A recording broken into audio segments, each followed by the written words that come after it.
Formula One celebrates its 70th anniversary this weekend on the circuit where it all began 7 decades ago.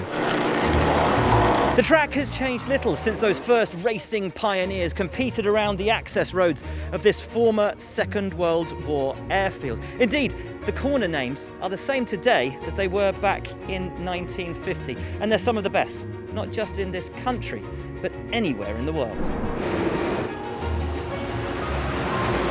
Stowe, Copse, Maggots, Becketts, to name but a few.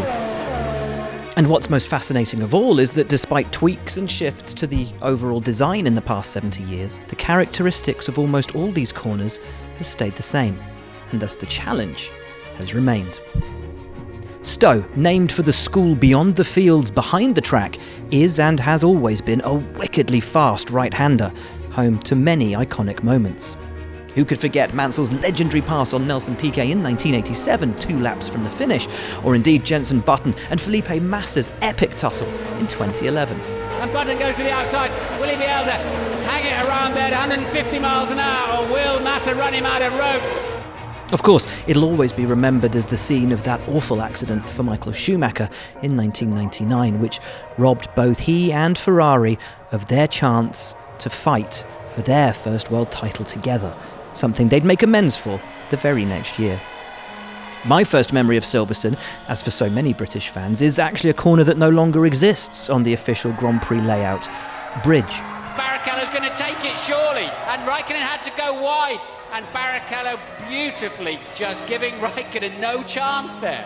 Bridge was absolutely terrifying, and with the footbridge from which it took its name open to the public, I can tell you from experience the insane thrill you felt as an F1 car hurtled underneath your feet for the first time, shrieking so loudly it scared the life out of you.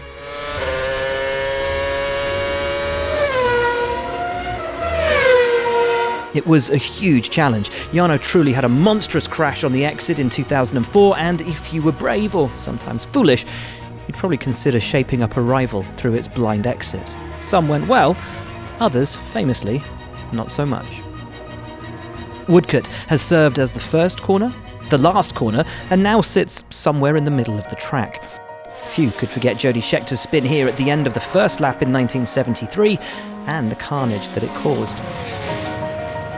Fewer still the incredible fight between Sebastian Vettel and Fernando Alonso in 2014. The right-handed king has been both a fast corner and a technical corner leading out of Luffield. But one constant remains. It's a key for setting up the mighty Copse, one of the fastest corners on the track. From Vettel and Alonso to Hamilton and Alonso to Hamilton and Bottas, regardless of era or indeed racing category, it's a brave driver indeed who tries to put one on a rival either up the inside or, with substantial guts, around the outside. Lando Norris, he wants his teammate as well and goes wide at Copse. While the tarmac runoff has taken some of the peril away, it's a corner that still requires bravery for the big moves. And of course, not long after Copse itself comes the incredible combination of corners that is Maggots and Becketts. Look at how the speeds through here have changed over the past 25 years, and yet the challenge remains for both man and machine. Someone's had a very, very big crash, and it's Danny Kvyat. Throw in Silverstone's challenging weather, and it's a mighty sequence where future stars can, and often do, make a lasting impression. Silverstone, the home of British motorsport and the birthplace of Formula One. While it may look a little bit different than it did 70 years ago, deep down, hasn't really changed at all.